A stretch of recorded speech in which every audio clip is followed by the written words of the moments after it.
Hello friends, கண்ணா கண்டே நடை சீரியலில் என்ன நடக்குதுன்னு பார்க்கலாம் வாங்க. வீடியோவை ஸ்கிப் பண்ணாமல் கடைசி வரைக்கும் பாருங்கள். இப்போது இங்கே நம்ம காவ்யா பயங்கர கோவமாக இருக்காங்க. உடனே இங்கே நம்ம தீபக் வந்து காவ்யா பக்கத்தில் உட்காந்துக்கிட்டு, என்ன காவ்யா முகத்தை உருன்னு வச்சுக்கிட்டு இருக்க, நமக்கு 2 பேருக்கும் கல்யாணம் நடந்து முடிஞ்சிருக்கு. இந்த டைமில் நம்ம சந்தோஷமாக இருக்கணும். ஏன் இப்படி கோவமாக இருக்க காவ்யா? நம்ம கல்யாணம் என்ன நம்ம 2 பேருக்கு பிடிச்சா நடந்தது? எனக்கு பிடிக்காம தான் நடந்தது. அப்போது அந்த உத்தமன் உன் கழுத்தில் தாலி கட்டியிருந்தா அப்போ நல்லா இருந்திருக்குமா காவ்யா உனக்கு? என்ன உனக்கு பிடிக்கலையா என்ன அப்படின்னு சொல்லிட்டு, இங்கே பாரு தீபக், நான் ஒரு விஷயம் என்ன சொல்ல வரேன்னு புரிஞ்சுக்கோ. அந்த உத்தமனை நான் கல்யாணம் பண்ணிக்க சம்மதிச்சது என் குடும்பம் சந்தோஷமாகவும் நிம்மதியாகவும் இருக்கணுன்றதுக்காக தான். அதுக்காக யார் தாலி கட்டினாலும், அதாவது உத்தமனை விட நல்லவங்க வந்து என் கழுத்தில் தாலி கட்டினா அவங்கள நான் ஏற்றுக்கணுமா? அப்படியெல்லாம் ஒன்றும் கிடையாதுல்ல. எனக்கு உன்னை சுத்தமாக பிடிக்கவே இல்லை அப்படின்னு சொல்லிட்டு காவ்யா வந்து சொல்லிடுறாங்க. ஸோ தீபக் இருந்துட்டு, இங்கே பார் காவ்யா, எனக்கு தெரியும் நீ இப்படி தான் சொல்லுவேன்னு சொல்லிட்டு, ஆனால் எனக்கு உன்னை ரொம்ப ரொம்ப பிடிச்சிருக்கு. கண்டிப்பாக நீ என்னுடைய மனசை புரிஞ்சுக்கிட்டு கூடிய சீக்கிரமே உன்னுடைய புருஷனா நீ என்னை ஏற்றுப்பேன்னு சொல்லிட்டு நான் நம்புகிறேன். அதே சமயம் உனக்காக, அதாவது உன்னுடைய மனசு எப்போ மாறினாலும் சரி, நீ எப்போ என்னை ஏற்றுக்க ரெடியாக இருந்தாலும் சரி, அதுக்காக, அந்த நாளுக்காக, அந்த நொடிக்காக நான் ஒவ்வொரு நிமிஷமும் வெயிட் பண்ணுறேன் காவ்யா அப்படின்னு சொல்லிட்டு பேசிக்கிறாங்க. உடனே இங்கே நம்ம பூஜா இருந்துட்டு, என்ன மாமா அக்கா கிட்ட ஏதோ ரகசியமாக பேசுகிறீங்க போல. ஐயோ அப்படியெல்லாம் ஒன்றும் இல்லை. உடனே இங்கே நம்ம பாட்டிமா இருந்துட்டு, இங்கே பாரு காவ்யா, முகத்தை சிரிச்ச முகமாக வச்சுக்கோ. இந்த மாதிரி ஒரு மாப்பிள்ளை கிடைக்கிறதுக்கு நீ ரொம்ப ரொம்ப கொடுத்து வச்சுருக்கணும். இந்த மாதிரி மாப்பிள்ளையை ஊர் ஃபுல்லாக தேடி இருந்தாலும் கிடைச்சிருக்குமா அப்படின்னு சொல்லிட்டு, உடனே இங்கே இப்போது பூஜாவோட அம்மா இருந்துட்டு, ஆமாம் ஆமாம், பெரிய ரொம்ப ரொம்ப நல்ல மாப்பிள்ளை. இவ வளைச்சி போட்டு தானே கூட்டிகிட்டு வந்திருக்கா. ஊரில் உள்ளவங்க அத்தனை பேர் சொல்கிறதுக்கு ஏற்ற மாதிரி தான் கண்டவனை கூட்டின்னு வந்து வீட்டில் உட்கார வச்சுருக்கா. ஃபஸ்ட்டு உத்தமனை கல்யாணம் பண்ணிக்கிறேன்னு போனான். ஆனால் வரப்போ வேறு யாரோ ஒருத்தனை கல்யாணம் பண்ணி கூட்டின்னு வந்து உட்கார வச்சுருக்கா. தித்து பழக்கமே சரியில்லை. என்னதான் புத்தியோ, இவெல்லாம் பொண்ணா இல்லை வேற என்னவோ தெரியல அப்படின்னு சொல்லிட்டு இங்கே ரொம்பவே அவமானப்படுத்தி பேசுகிறாங்க பூஜாவோட அம்மா. ஸோ இப்போ காவியோட அப்பா இருந்துட்டு பயங்கரமாக திட்டுறாங்க. இங்கே பாரு, தேவையில்லாமல் காவியாவை அவமானப்படுத்தி பேசுகிற வேலை வச்சுக்கிட்ட அப்படின்னா உன்னை அரைஞ்சிரும் பார்த்துக்கோ. காவியா ஒன்றும் நீ நினைக்கிற மாதிரி பொண்ணு கிடையாது. நம்ம குடும்பத்துக்காகவும் நம்மளோட சந்தோஷத்துக்காகவும் அவள் அந்த கேடுகட்ட பொறுக்கி நாயை கல்யாணம் பண்ணிக்கிறேன்னு சொல்லிட்டு போய் உட்காந்தவ. அவளை பற்றியா இப்படி கேவலமாக பேசிக்கிட்டு இருக்க? உனக்கெல்லாம் கொஞ்சம் கூட வாய் கூசலை அப்படின்னு சொல்லிட்டு காவியோட அப்பா பயங்கரமாக திட்டுறாங்க. பாட்டிமா இருந்துட்டு, இங்கே பாடுறா, நீ அவள் பேசுகிறது எதையுமே காதில் வாங்கிக்காத. அவளோட புத்தி எப்படியோ அப்படி தான் அவளும் பேசுவாள். அதெல்லாம் விட்டு தள்ளு. காவியாவுக்கு கல்யாணம் ஆயிருக்கு. நெக்ஸ்ட்டு என்ன சடங்கு அப்படிங்கிறத நம்ம பார்த்து செய்ய வேண்டாமா? பால் பழம் கொடுக்க வேண்டாமா அப்படின்னு சொல்லிட்டு காவியா இருந்துட்டு, பாட்டி அதெல்லாம் எனக்கு ஒன்றும் வேண்டாம் பாட்டி. எனக்கு என்ன அப்படியே ஜாம்னு பிடிச்ச மாதிரி பிடிச்ச பையனை அவள் கல்யாணம் பண்ணி கூட்டிகிட்டு வந்திருக்கேன். யதார்த்தமாக ஏதோ ஒரு சுச்சுவேஷனில் கல்யாணம் நடந்துருச்சு. இதெல்லாம் கொண்டாடணும்னு அவசியமே இல்லை அப்படின்னு சொல்லிட்டு, இங்கே பாருடி, இப்படியெல்லாம் பேசவே கூடாது. நான் சொல்கிறத தான் நீ கேட்கணும். பூஜா, ரேவதி, நீங்கள் 2 பேருமா போயிட்டு, ராணி, பூஜா நீ இங்கே இரு, ராணி, ரேவதி நீங்கள் 2 பேருமா போயிட்டு பாலை காய்ச்சி கொண்டு வாங்க போங்க அப்படின்னு சொல்லிட்டு சொல்கிறாங்க. ஸோ இன்னொரு சைடு தாரா ரொம்பவே மன உளைச்சலுக்கு ஆளாக்கப்பட்டிருக்காங்க. ஏன்னா தீபக்கை நம்ம தாராவுக்கு ரொம்ப ரொம்ப பிடிக்கும். ஸோ அப்படி இருக்கிறப்போ தீபக்கு ஒரு கல்யாணம் நடந்துருச்சு அப்படின்றத இப்போ வரைக்குமே அவங்களால ஏற்றுக்கவே முடியல. பயங்கரமாக அழுதுகிட்டு இருக்காங்க. இனிமே நம்ம உயிரோடவே இருக்கக்கூடாது. ஒருத்தவங்க கூட நிச்சயதார்த்தம் நடந்து கல்யாணம் நின்று போச்சு அப்படின்னா அது எவ்வளோ பெரிய அவமானம்.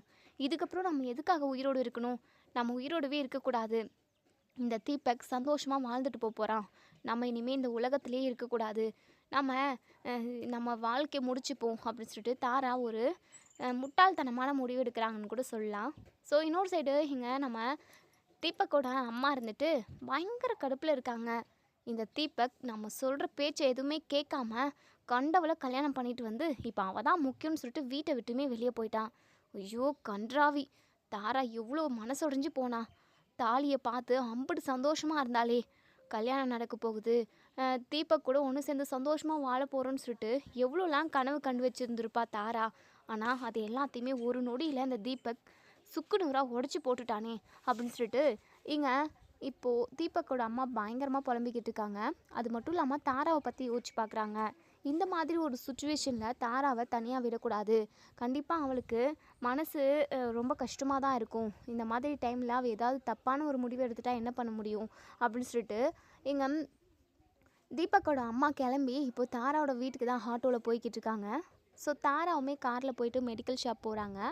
பூச்சிக்கொல்லி மருந்து வேணும் அப்படின்ற மாதிரி அங்கே கேட்கவும், எதுக்காக யூஸ் பண்ண போகிறீங்க அப்படின்னு சொல்லி கேட்கவும், அது வந்து எங்கள் வீட்டாண்ட பூச்செடிலாம் நிறைய வச்சுருக்கேன், அதுலலாம் பூச்சி இருக்குது, ஸோ அந்த மருந்து அடிக்கணும், அதுக்காக தான் அப்படின்னு சொல்லிட்டு என்னென்னமோ சொல்லி ஒரு வழியாக பூச்சிக்கொல்லி மருந்தை வாங்கிட்டு வீட்டுக்கு வந்துடுறாங்க. இறந்து போகிறதுக்குமே மனசு இல்லை, ஸோ வாழ்கிறதுக்குமே மனசு இல்லை.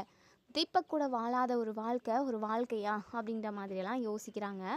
ஸோ பயங்கரமாக அழுகுறாங்க. நம்ம வாழ்க்கையை எப்படியெல்லாம் நம்ம வாழலாம்னு நினச்சிக்கிட்டு இருந்தோம், எவ்வளோ பெரிய கனவுகளோடு இருந்தோம், ஆனால் நம்ம வாழ்க்கை அல்பாயுஸ்லேயே போகிற மாதிரி அந்த தீபக் பண்ணிட்டானே, கொஞ்சம் கூட என் மனசை பற்றி கொஞ்சம் கூட புரிஞ்சிக்கவே இல்லையா அவன் அப்படின்னு சொல்லிட்டு பயங்கரமாக அழுகுறாங்க. அந்த மருந்தை குடிக்கிறதுக்குமே மனசே வரல. நம்ம செத்து போகணுமா, ஐயோ நம்மளோட கனவு ஆசை லட்சியம்னு எவ்வளோ இருக்குது, அதெல்லாம் விட்டுட்டு நம்ம செத்து போகிறது கரெக்டான டிசிஷன் ஆகுது அப்படின்ற மாதிரிலாம் யோசிக்கிறாங்க. இல்லை சாகணும்னு முடிவு எடுத்துட்டோம், அதுக்கப்புறம் எதுக்காக அது இதுன்னு யோசிக்கணும், வேண்டாம், வேறு எதுவுமே நம்ம யோசிக்க வேண்டாம், இந்த உலகத்தை விட்டு போகிறது மட்டும்தான் நமக்கு ஒரே ஒரு வழி அப்படின்னு சொல்லிட்டு அந்த பூச்சிக்கொல்லி மருந்து டப்பாவை ஓப்பன் பண்ணி ஃபுல்லாகவே குடிச்சிடுறாங்க. ஸோ கொஞ்ச நேரத்துலேயே ஒரு 5 மினிட்ஸ்லேயே அவங்களுக்கு ஒரு மாதிரி வாயிலெல்லாம் நுர தள்ளிடுது, மயக்கம் வர மாதிரி இருக்குது, அப்படியே கீழே விழுந்துடுறாங்க. ஸோ அப்போ தான் இங்கே நம்ம தீபக்கோட அம்மா வந்து ஆட்டோலேருந்து இறங்குறாங்க. ஸோ உள்ளமே வராங்க. தாரா தாரா அப்படின்னு சொல்லிட்டு கூப்பிட்டுக்கிட்டே வராங்க. எங்கே இவளோட சத்தமே காணுமே அப்படின்னு சொல்லிட்டு தாராவோட ரூமுக்கு தான் போகிறாங்க. பார்த்தா இங்கே நம்ம தாரா மயங்கி கீழே விழுந்து கிடக்குறாங்க. வாயிலிருந்து பிளட்டுமே வந்திருக்கு. ஸோ என்னாச்சுன்னே தெரியாமல் ரொம்பவே பதட்டப்படுறாங்க. தாரா தாரா எந்திரி தாரா, என்னாச்சு அப்படின்னு சொல்லிட்டு அவ்வளோ ஒரு பதட்டம்.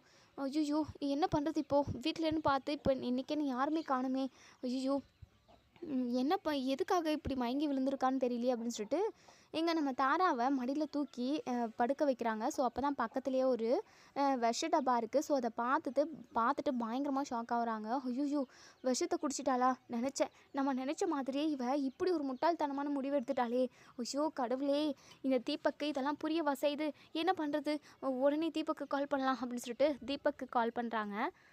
நம்ம தீபக் இப்போ தான் பால் பழம்னு காவியா கூட சேர்ந்து அவ்வளோ சந்தோஷமாக ஜாலியாக சாப்பிட்டுக்கிட்டு இருக்காங்க. அம்மா கால் பண்ணுறாங்க. இல்லை அம்மாவோட கால் அட்டன் பண்ணக்கூடாது, ஏன்னா இப்போ அட்டன் பண்ணோம் அப்படின்னா நம்ம சந்தோஷமாக இருக்கிற மூடவே ஸ்பாயில் பண்ணிடுவாங்க அப்படின்னு சொல்லிட்டு அட்டன் பண்ணாமல் இருக்காங்க. ஸோ நம்ம காவியோட அப்பா இருந்துட்டு யார் மாப்பிள்ள அப்படின்னு சொல்லி கேட்கவும், அம்மா தான் பண்ணுறாங்க, எடுத்து பேசுப்பா, ஏதாவது எமர்ஜென்சியாக இருக்க போகுது, அதெல்லாம் ஒன்றும் இல்லை அங்கிள், அவங்க வீட்டுக்கு வர சொல்லி தான் கூப்பிடுவாங்க, அவங்க என்னைக்கு காவியாவை ஏற்றுக்கிறாங்களோ அன்னைக்கு தான் நானும் அந்த வீட்டுக்கு போவேன் அங்கிள் அப்படின்னு சொல்கிறாங்க. அதுக்கப்புறம் திரும்ப ஃபோன் அடிச்சுக்கிட்டே இருக்காங்க. பாட்டிமா இருந்துட்டு, இங்கே பாருப்பா, ஏதாவது அவசரமான ஒரு காலாக இருக்க போகுதுப்பா, நீ கால் அட்டன் பண்ணி பேசுப்பா அப்படின்னு சொல்கிறாங்க. ஸோ பாட்டிமா சொன்னதுக்கப்புறம் இங்கே நம்ம தீபக் வந்து கால் அட்டன் பண்ணி, சொல்லுங்கம்மா எதுக்காக விடாமல் ஃபோன் அடிச்சுக்கிட்டு இருக்கீங்க, தீபக்னு சொல்லிட்டு பயங்கரமாக அலற சத்தம். எங்கள் தீபக்கு படப்படன்னு துடிக்குது. அம்மாக்கு ஏதோ ஆயிடுச்சு, அம்மா என்னம்மாச்சு, ஏம்மா இப்படி அலற அப்படின்னு சொல்லி கேட்கவும், இப்படி நம்ம தீபக் பேசுனதுமே இப்போ காவியோட ஃபேமிலி உள்ள எல்லாருக்குமே ரொம்பவே பதட்டமாயிடுது. உடனே ராணி இருந்துட்டு, என்னங்க ஆச்சு அப்படின்னு சொல்லி கேட்கவும், இங்கே நம்ம தீபக் இருந்துட்டு, அம்மா சொல்லுங்கம்மா என்னம்மா ஆச்சு. உடனே இங்கே நம்ம தீபக்கோட அம்மா இருந்துட்டு, தீபக்கு தாரா விஷத்தை குடிச்சிட்டாடா, ஐயோ மயங்கி கிடக்குறாடா, வாயிலிருந்து ரத்தமெல்லாம் வருதுடா, எனக்கு என்ன பண்ணுறதுனே தெரியல, நீ உடனே கிளம்பி தாரா வீட்டுக்கு வாடா அப்படின்னு சொல்லிட்டு. அம்மா என்னம்மா சொல்கிற, ஆமாடா நான் உண்மையை தான் சொல்கிறேன், உடனே கிளம்பி வா, நம்ம உடனே இப்போ ஹாஸ்பிட்டலுக்கு கூட்டிகிட்டு போகணும் அப்படின்னு சொல்லிட்டு.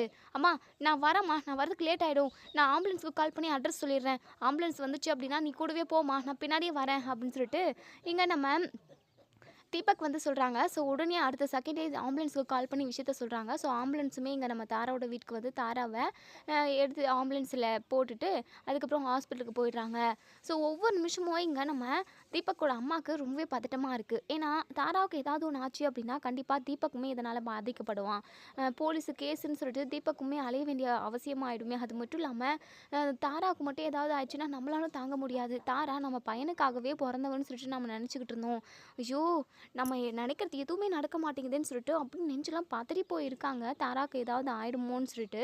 ஸோ இன்னொரு சைடு நம்ம தீபக் ரொம்பவே பதறி போயிருக்காங்க. காவியா இருந்துட்டு என்னாச்சு, ஏன் இவ்வளோ பதட்டப்படுறீங்க அப்படின்னு சொல்லி கேட்கவும், தாரா விஷத்தை குடிச்சிட்டாலாம் அப்படின்னு சொல்லிட்டு. இதை கேட்ட ஒட்டுமொத்த ஃபேமிலி அப்படியே பதறி போய் நிற்குது. உடனே பாட்டிமா இருந்துட்டு என்னப்பா சொல்கிற? ஆமாம் பாட்டி, இப்போ தான் அம்மா ஃபோன் பண்ணியிருந்தாங்க.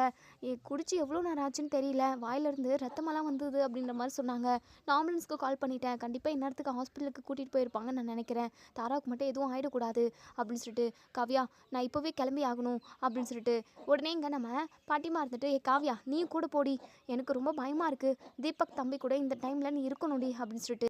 போது நிறுத்துங்க பாட்டி, இவர் கூட நான் எதுக்காக போகணும்? காவியா, நீ தீபக் தம்பியோட பொண்டாட்டிடி. நான் அந்த ஒரு உரிமையில தான் சொல்கிறேன். இங்கே பாருங்க பாட்டி, இன்னைக்கு தாரா இப்படி ஒரு சுச்சுவேஷனில் இருக்காங்க அப்படின்னா அதுக்கு காரணமே இந்த தீபக் தான். தீபக் கொஞ்சம் கூட மனசாட்சியே இல்லாதவன். அவனோட சுயநலத்துக்காக இன்னைக்கு ஒரு பொண்ணோட உயிரே பலியாக போகுது. அந்த பொண்ணுக்கு மட்டும் ஏதாவது ஆயிடுச்சு அப்படின்னா ஒட்டுமொத்த குடும்பம் நம்ம எல்லாருமே ஜெயிலுக்கு போக வேண்டியதாக இருக்கும் அப்படின்னு சொல்கிறாங்க. ஸோ இதை கேட்டேன் இங்கே பூஜாவோட அம்மா இருந்துட்டு, என்னடி நீங்கள் பண்ண களவாணித்தனத்துக்கு நாங்கள் எல்லாரும் எதுக்காக ஜெயிலுக்கு போகணும்? நீங்கள் பண்ண பாவத்துக்கு தான் நீங்கள் எல்லாத்தையுமே அனுபவிச்சுக்கிட்டு இருக்கீங்க.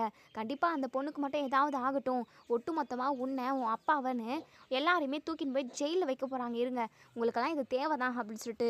உடனே இங்கே நம்ம காவியா இருந்துட்டு, தீபக் உங்களால் தான் அந்த தாராவுக்கு இப்படி ஆயிருக்கு. உங்கள் 2 பேருக்கும் ஏற்கனவே நிச்சயம் ஆயிருக்குல்ல, அப்படி ஒரு சுச்சுவேஷனை வச்சுக்கிட்டு நீங்கள் எதுக்காக என் கழுத்தில் தாலி கட்டினீங்க? என்னை காப்பாற்றணும்னு நினச்சிருந்தீங்க அப்படின்னா நீங்கள் வேறு ஏதாவது ஒரு முயற்சி பண்ணி நீங்கள் காப்பாற்றிருக்கலாம். அப்படி என்னை காப்பாற்ற முடியல அப்படின்னாலுமே என்னை விட்டுட்டு போயிருந்துருக்கலாம். ஆனால் நீங்கள் அநியாயமாக அந்த பொண்ணோட உயிரவே அதாவது பலி வாங்க போகிறீங்க. அந்த பொண்ணோட மனசில் எவ்வளோலாம் ஆசை வளர்த்து வச்சுட்டு இருந்திருப்பாங்க. ஆனால் இன்னைக்கு அவங்களோட ஆசை நிறைவேறல அப்படின்றதுமே அவங்களால தாங்க முடியல. அதனால தான் இப்படி ஒரு விபரீதமான முடிவு எடுத்திருக்காங்க. இதனால் நீங்கள் மட்டும் பாதிக்கப்பட போகிறது கிடையாது, எங்கள் குடும்பத்தில் உள்ள எல்லாருமே பாதிக்கப்படுவாங்க. என்னுடைய குடும்பத்தோட சந்தோஷம் நிம்மதி தான் எனக்கு ரொம்ப முக்கியம்னு சொல்லிட்டு நான் இருக்கிறேன், நான் வாழ்ந்துக்கிட்டு இருக்கேன். ஆனால் நீங்கள் இப்போது அதில் மண்ணை வாரி தூவுறதுக்காக தான் வந்திருக்கீங்க. எப்படியோ எல்லாத்தையும் கெடுத்து விடணும்னு நினச்சிங்க, கெடுத்து விட்டுட்டீங்க அப்படின்னு சொல்லிட்டு சொல்லவும், ராணி இருந்துட்டு போதும் நிறுத்து காவியா, எதுக்காக இப்படி தீபக்கை திட்டிக்கிட்டே இருக்க? அவர் இருந்ததுனால மட்டும் தான் இன்னைக்கு உன் வாழ்க்கை காப்பாற்றப்பட்டுச்சு. அவர் எவ்வளோ பெரிய விஷயம் செஞ்சுருக்காரு, அதுக்கு ஒரு நன்றி சொல்லலைன்னா கூட இருக்கிற. ஆனால் இப்படி குத்தங்குறை சொல்லிக்கிட்டு இருக்காத. அவர் மட்டும் இல்லைன்னா நீ ஒரு புதக்குழியில் போய் விழுந்திருப்ப, அது உனக்கு தெரியும்ல. ராணி, நான் சொல்ல வர்றது உங்களுக்கு யாருக்குமே புரியல. இன்னைக்கு நம்ம வீட்டில் உள்ள எல்லாருமே அந்த தாராவால் நம்ம கஷ்டப்பட போகிறோம். அந்த பொண்ணுக்கு ஏதாவது ஆயிடுச்சு அப்படின்னா நாளைக்கு நமக்கு தானே பிரச்சனை வரும் அப்படின்னு சொல்லிட்டு. உடனே இங்கே நம்ம ராணி இருந்துட்டு, காவியா நீ ரொம்ப சுயநலமாக யோசிக்கிற, உன்னுடைய குடும்பம் மட்டும் பார்க்குறியே, தீபக்கோட நிலைமையை கொஞ்சமாவது யோசிச்சு பாரு. இங்கே பாரு, அந்த பொண்ணுக்கு எதுவும் ஆகாது.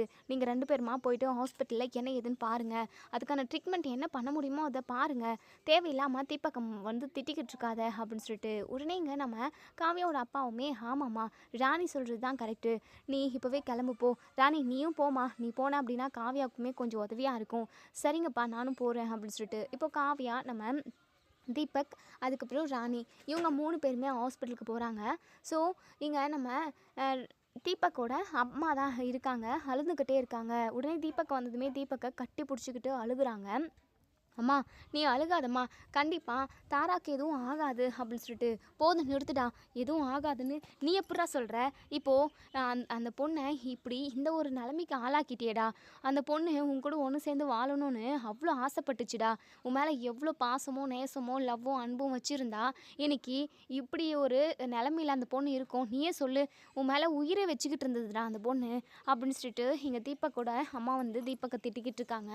உடனே இங்கே நம்ம தீபக் இருந்துட்டு, சரி விடுமா, நடந்து முடிஞ்சிருச்சு, அதை பற்றியே பேசி ஒரு பிரயோஜனமும் இல்லை. எப்படியாவது தாராவை காப்பாற்றணும். டாக்டர் என்னம்மா சொன்னாங்க அப்படின்னு சொல்லிட்டு. இங்கே பாருடா, இப்போ கூட நீ அந்த காவிய கழுத்தில் இருக்கிற தாலியை கழட்டி விசாட்டிட்டு நீ வந்த அப்படின்னா கண்டிப்பாக தாரா உயிர் பொழிச்சு வந்துடுவாடா. எனக்கு என்னமோ நிறையவே நம்பிக்கை இருக்குது. இங்கே பாருடா, இந்த கேடு கெட்டவ வேண்டவே வேண்டாடா உனக்கு. தாரா உனக்காக உயிரவே கொடுக்கறதுக்கு தயாராக இருக்கா. அப்படிப்பட்ட பொண்ணை விட்டுட்டு போய் இந்த மாதிரி ஒரு கேடு கெட்ட பொம்பளை கல்யாணம் பண்ணிக்கிட்டு ஏன்டா உன் வாழ்க்கையை கெடுத்துக்கிற? இங்கே பாரு தீபக்கு, கொஞ்சம் யோசிச்சு பாரியா. உனக்காக அந்த பொண்ணு எவ்வளோ தூரம் வந்திருக்கான்னு சொல்லிட்டு. உயிரை கூட பெருசாக நினைக்கலடா. நீ தான் அவளுக்கு முக்கியம்னு சொல்லிட்டு நினைக்கிறா. தயவு செஞ்சு நான் சொல்கிறத கேளுடா தீபக் அப்படின்னு சொல்லிட்டு ராணி இருந்துட்டு, இங்கே பாருங்கம்மா, அதான் கல்யாணமே நடந்து முடிஞ்சிருச்சுல்ல, எதுக்காக இப்போது நடந்து முடிஞ்சதை பற்றி பேசிக்கிட்டு இருக்கீங்க, தயவு செஞ்சு அதை பேசாதீங்க அப்படின்னு சொல்லி சொல்கிறாங்க. உடனே இங்கே தீபக்கோட அம்மா இருந்துட்டு, இங்கே பாருடா, இந்த கேடு கெட்டதுங்களோட பேச்செல்லாம் கேட்டுக்கிட்டு நீ ரொம்ப அழிஞ்சு போகிற, தாராவுக்கு மட்டும் ஏதாவது ஆகட்டும், உங்களை யாருமே நான் சும்மாவே விட மாட்டேன் அப்படின்னு சொல்லிட்டு இங்கே நம்ம தீபக்கோட அம்மா பயங்கர கோபமாக இருக்காங்க. ஸோ தீபக்கோட ரிலேஷன் வந்து இந்த விஷயத்த தெரிஞ்சுக்கிறாங்க. ஸோ ரொம்பவே எல்லாருமே பதட்டமாக வரவும், இவனை மட்டும் நான் விடவே மாட்டேன், நான் இப்போவே போலீஸ் கம்ப்ளைண்ட் கொடுக்குறேன்னு சொல்லிட்டு நம்ம அதாவது தாராவோட ரிலேஷன் எல்லாருமே போலீஸ் ஸ்டேஷன் போயிடுறாங்க.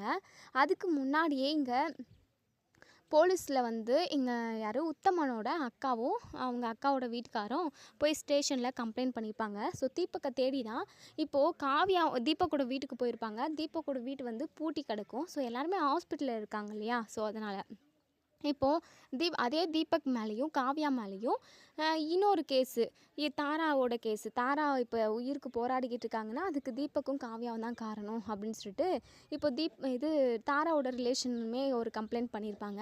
ஸோ இன்னொரு சைடு இங்கே உத்தமனோட அக்கா வீட்டுக்காரும் ஒரு கம்ப்ளைண்ட் பண்ணியிருப்பாங்க காவ்யா மேலேயும் தீபக் மேலேயும்.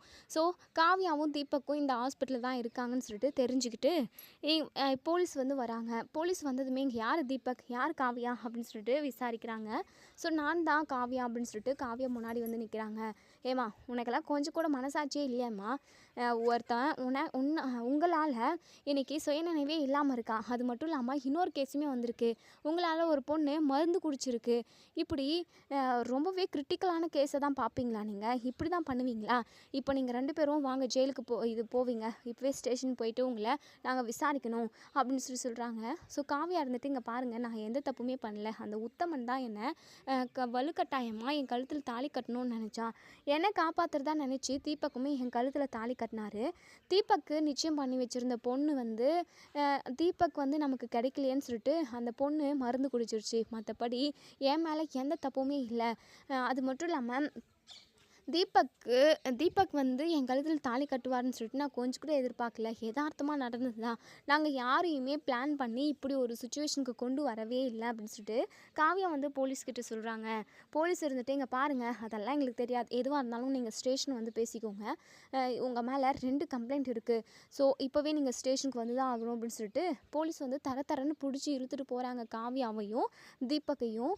இப்போது நம்ம தீபக்கோட அம்மாவுக்கு என்ன பண்ணுறதுனே தெரியல. ஒரு பக்கம் தீபக்கை போலீஸ் அரெஸ்ட் பண்ணி போகுது, இன்னொரு பக்கம் தாரா இப்படி இருக்கா, நம்ம எதை தான் பார்க்குறது, நம்ம தீபக் கூட நம்மளை தூக்கி எறிஞ்சிட்டு போயிட்டா, ஆனால் தாரா நமக்காக எவ்வளோ செஞ்சுருக்கா, தாரா நம்ம குடும்பத்து மேலே உயிரை வச்சுக்கிட்டு இருந்தாலே, இந்த தீபக் பணத்துக்கான தண்டனை அனுபவிக்கட்டும், நம்ம தாரா கூடவே இருப்போம் அப்படின்னு சொல்லிட்டு தீபக்கோட அம்மா தீபக்கை காப்பாற்றுறதுக்கு போகாமல் நம்ம தாரா கூடவே இருக்காங்க. ஸோ தாராக்கு ட்ரீட்மெண்ட் போய்கிட்டு தான் இருக்குது. தாரா அதாவது அந்த மருந்தை எல்லாத்தையுமே வாமிட் பண்ணுறாங்க, அதுக்கப்புறம் அதெல்லாம் வயிறெல்லாம் நல்லா க்ளீன் பண்ணிடுறாங்க. ஸோ மயக்கம் தெளிஞ்சிருச்சு. பக்கத்தில் பார்த்தா இங்கே நம்ம தீபக்கோட அம்மா இருக்காங்க. ஆண்டி அப்படின்னு சொல்லிட்டு, தாரா ஏம்மா, எதுக்காகம்மா இப்படி ஒரு முடிவு எடுத்த, ஏம்மா இப்படி பண்ண, எனக்கு கொஞ்ச நேரத்தில் உயிரே இல்லை தெரியுமா அப்படின்னு சொல்லிட்டு, இல்லை ஆண்டி, என்னால் நடந்த விஷயத்த எதையுமே என்னால் ஏற்றுக்க முடியல, தீபக்கை நான் உயிருக்குயிராக நேசித்தேன், அவருக்கு பிடிக்காம தான் நீங்கள் எங்களுக்கு 2 பேருக்கும் நிச்சயம் பண்ணியிருக்கீங்க, அவருக்கு பிடிச்சிருந்தாவே எங்களுக்கு நீங்கள் நிச்சயம் பண்ணியிருக்கலாம்ல, அவருக்கு பிடிக்காம நீங்கள் பண்ணதுனால அவருக்கு பிடிச்ச வாழ்க்கையை அவர் அமைச்சுக்கிட்டாரு, ஆனால் எந்த தப்புமே பண்ணாமல் தீபக் மேலே உண்மையான அன்பும் பாசம் வச்ச ஒரே ஒரு காரணத்துக்காக நான் இன்றைக்கி இவ்வளோ கஷ்டப்பட்டுக்கிட்டு இருக்கேன், இப்படி ஒரு இக்கட்டான சூழ்நிலையில் மாட்டிக்கிட்டு இருக்கேன், என் வாழ்க்கை விஷயமா என்னால் எந்த ஒரு முடிவையுமே தெளிவாக எடுக்க முடியல ஆண்டி, இதுக்கப்புறம் நம்மளால் வெளியே தலை காட்ட முடியாது, நம்ம கூட நிச்சயம் நடந்த பையனுக்கு வேறொருத்தவங்க கூட கல்யாணம் நடந்துச்சு அப்படின்னா அதை எந்த பொண்ணு தான் ஏற்றுக்குவாங்க ஆண்டி, நீங்களே சொல்லுங்களேன், சத்தியமாக இது என்னால் எதுவுமே ஏற்றுக்கவே முடியல ஆண்டி, தயவு செஞ்சு நான் வந்து உயிரோடு இருக்கிறதுக்கே எனக்கு பிடிக்கல, என்னை விட்டுடுங்க ஆண்டி, நான் இங்கே இது கட் பண்ணிக்கிட்டு இந்த நரம்பை கட் பண்ணிக்கிட்டு செத்துடுறேன் அப்படின்னு சொல்லிட்டு பயங்கரமாக அழுகுறாங்க. உடனே இங்கே தீபக்கோட அம்மா இருந்துட்டு, இங்கே பாரு தாரா, நீ அப்படிலாம் பேசக்கூடாது, எப்பாடு பட்டாவது உன்னை நான் தீபக் கூட சேர்த்து வைக்கிறேன், அந்த காவியாவுக்கு தீபக்கை சுத்தமாக பிடிக்கல, ஆனால் அவள் வந்து தாலி கழட்டி கொடுக்கறதுக்கு கூட ரெடியாக தான் இருக்கா. ஆனால் அந்த தீபக் தான் இப்படி என்னவோ அப்படி பண்ணிக்கிட்டு இருக்கான். எனக்கு என்னமோ அந்த காவியா தான் நடிக்கிறான்னு தோணுது. ஏதோ மந்திரம் பண்ணி தான் தீபக்கை அவள் பக்கம் இழுத்துக்கிட்டா. நீ கவலையே படாத, சீக்கிரமாகவே தீபக்கை அவகிட்டேருந்து நான் பிரித்து உனக்கு நான் கல்யாணம் பண்ணி வைக்கிறேன் அப்படின்னு சொல்லிட்டு தாரா இருந்துட்டு, இல்லை ஆண்டி, இப்படி ஒரு வாழ்க்கை எனக்கு வேண்டவே வேண்டாம். அது எப்படி ஆண்டி இன்னொரு பொண்ணுக்கிட்டேருந்து பிரித்து அவளை கஷ்டப்படுத்திட்டு நான் ஒரு வாழ்க்கையை அமைச்சிக்கிட்டேன் அப்படின்னா அது எனக்கு நிலைக்குமா அப்படின்னு சொல்லிட்டு, என்ன தாரா பேசுகிற? தீபக் உனக்கு கிடைக்க வேண்டியவன், உனக்கு கிடைக்க வேண்டியவனை அபகரித்து அவளுக்கானவனாக மாற்றிக்கிட்டாலே அது தப்பு கிடையாதா? அதை தாங்க முடியாமல் நீ இன்னைக்கு மருந்து குடித்து ஹாஸ்பிட்டலில் அவ்வளோ கொடுமைகளை அனுபவிச்சுக்கிட்டு இருக்கே, அதெல்லாம் உனக்கு தெரியலையா என்ன அப்படின்னு சொல்லிட்டு சொல்கிறாங்க. இல்லை ஆண்டி, எது எப்படியோ எனக்கு தீபக் வேண்டவே வேண்டாம். தீபக் அவர் நினச்ச மாதிரி சந்தோஷமாக இருக்கட்டும். ஆனால் நான் உயிரோடவே இருக்க மாட்டேன் ஆண்டி. நீங்கள் என்னை பிடிச்சி வைக்கணும்னு நினச்சாலுமே கண்டிப்பாக நான் உயிரோடு இருக்கவே மாட்டேன் அப்படின்னு சொல்லிட்டு சொல்கிறாங்க. ஸோ இது கேட்ட இங்கே நம்ம அதாவது தீபக்கோட அம்மாவுக்கு ரொம்பவே மனசு கஷ்டமாக இருக்குது. இப்படிப்பட்ட ஒரு நல்ல பொண்ணை நம்ம மருமகளை ஆக்கிக்காமல் இப்படி விட்டுட்டோமே. இந்த தீபக் தாராவோட மனசை புரிஞ்சிக்காமல் கேடுக்கிட்ட அந்த காவியாவை கல்யாணம் பண்ணியிருக்கானே அப்படின்னு சொல்லிட்டு. இன்னொரு சைடு இங்கே நம்ம காவியாவும் தீபக்கும் போலீஸ்கிட்ட எவ்வளவோ எடுத்து சொல்கிறாங்க, எங்கள் மேலே எந்த தப்புமே இல்லை, தயவு செஞ்சு எங்களை விட்டுருங்க அப்படின்னு சொல்லிட்டு. ஆனால் போலீஸ் இங்கே தீபக்கையும் நம்ம காவியாவையும் பயங்கரமாக அடி பொழந்துடுறாங்க. அடி எதுவுமே இங்கே நம்ம காவியாவால் தாங்கிக்கவே முடியல. இப்போது தீபக் இருந்துட்டு, ஏன்னா நீங்கள் எவ்வளோ வேணாலுமே அடிங்க, ஆனால் காவியா மேலே கை வைக்காதீங்க, அவளால் அடி தாங்கிக்க முடியாது அப்படின்னு சொல்கிறாங்க. என்னடா தப்பு பண்ணது நீங்கள் 2 பேருமா சேர்ந்து தான் பண்ணீங்க. உங்களால் 2 பேர் ஹாஸ்பிட்டலில் ரொம்பவே கிரிட்டிக்கலான கண்டிஷனில் இருக்காங்க. அவங்களுக்கு எவ்வளோ வலிச்சிருக்கோம்.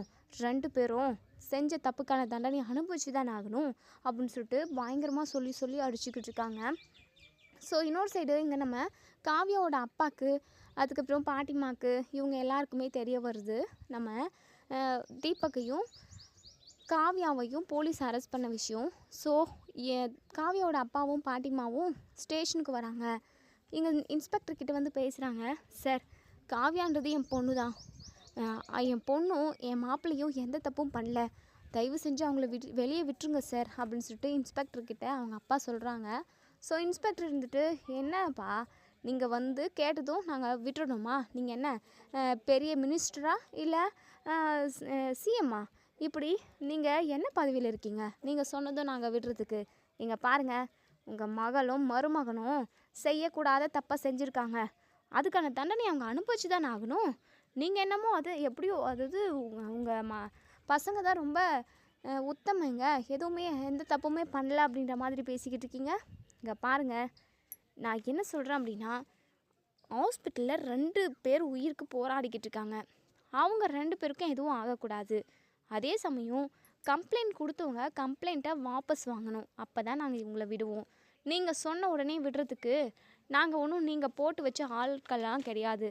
ஒழுங்காக இங்கேருந்து இடத்த காலி பண்ணுற வழியை பாருங்கள் அப்படின்னு சொல்லிட்டு இன்ஸ்பெக்டர் சொல்லிடுறாங்க. ஸோ காவியாவோட அப்பாவுக்கு என்ன பண்ணுறதுனே தெரியல, பயங்கர அழுகழுகையாக தான் வருது. என்னம்மா இப்படி ஆகிப்போச்சே. உடனே இங்கே பாட்டிமா இருந்துட்டு, கவலைப்படாதப்பா, என் பேத்தியை நான் எப்படியாவது காப்பாற்றுவேன். எனக்கு தெரிஞ்சவங்க ஒருத்தவங்க இந்த போலீஸ் வேலையில் இருக்காங்க, அவங்கக்கிட்ட பேசி எப்படியாவது அவங்கள வெளியே கொண்டு வர முடியுமான்னு பார்க்கலாம் அப்படின்னு சொல்லிட்டு இப்போ பாட்டிமா ஒரு கான்ஸ்டபிள் கிட்டே போயிட்டு, அவங்க 2 பேரையும் எப்படியாவது காப்பாற்றணும்ப்பா, உன்னுடைய அப்பாவை எனக்கு ரொம்ப காலமாக தெரியும், அவருமே நம்ம குடும்பத்துக்கு நிறைய நல்லது செஞ்சுருக்காரு, நாங்களுமே உங்கள் குடும்பத்துக்கு நிறைய நல்லது செஞ்சுருக்கோம், இது எல்லாத்தையுமே மனசில் வச்சு கொஞ்சம் காவியாவையும் காவியாவோட புருஷனையும் வெளியே விட சொல்லுங்கப்பா அப்படின்னு சொல்லிட்டு கான்ஸ்டபிள் இருந்துட்டு, தெரியுதுமா, உங்கள் வீட்டுக்காரர் என் அப்பாவுக்கு எவ்வளோ நல்லது செஞ்சுருக்காருன்னு எனக்கு நல்லாவே தெரியும், ஆனால் நான் இப்போது பெரிய பதவியிலலாம் இல்லைம்மா, வெறும் கான்ஸ்டபிள் தான், இன்ஸ்பெக்டர் என்ன சொல்வாரோ அதை பார்த்து தான் நான் செய்ய முடியும், ஆனால் நான் எதுவுமே சொன்னால் இங்கே எதுவுமே எடுபடாதுமா, அது மட்டும் இல்லாமல் நானுமே இந்த வேலைக்கு புதுசு தான், நான் என்ன சொன்னாலும் கேட்க மாட்டாங்களே அப்படின்னு சொல்லிட்டு அந்த கான்ஸ்டபிள் வந்து சொல்கிறாங்க. பாட்டிமாவும் நம்ம காவியாவோட அப்பாவும் பயங்கரமாக ஃபீல் பண்ணிக்கிட்டு இருக்காங்க, எப்படியாவது காவியாவையும் தீபக்கையும் வெளியே கொண்டு வரணும்னு சொல்லிட்டு. ஸோ இதோட இந்த ரிவ்யூ முடியுது. இதுக்கப்புறம் என்ன நடக்கு சொல்லி வெயிட் பண்ணி பார்ப்போம் ஃப்ரெண்ட்ஸ். வீடியோ பிடிச்சிருந்தால் லைக் பண்ணி கமெண்ட் பண்ணி தெரிவிங்க. தீபக்கும் காவியாவும் கூடிய சீக்கிரமே வெளியே வந்துடணும். தாராவுக்கும் எதுவும் ஆகக்கூடாது, உத்தமன் அப்படியே போய் சேர்ந்துடணும். காவ்யா வந்து நம்ம தீபக்கை மனசார தன்னோட புருஷனாக ஏற்றுக்கிட்டு 2 பேருமே அவங்க வாழ்க்கையை சீரும் சிறப்பமாக சந்தோஷமாக வாழணும் அப்படின்னு நினைக்கிறவங்க இந்த வீடியோ கீழே கமெண்ட் பண்ணி தருவீங்க. சேனலை சப்ஸ்கிரைப் பண்ணிக்கோங்க, மறக்காமல் பெல் ஐக்கானையும் கிளிக் பண்ணிக்கோங்க. தேங்க்யூ.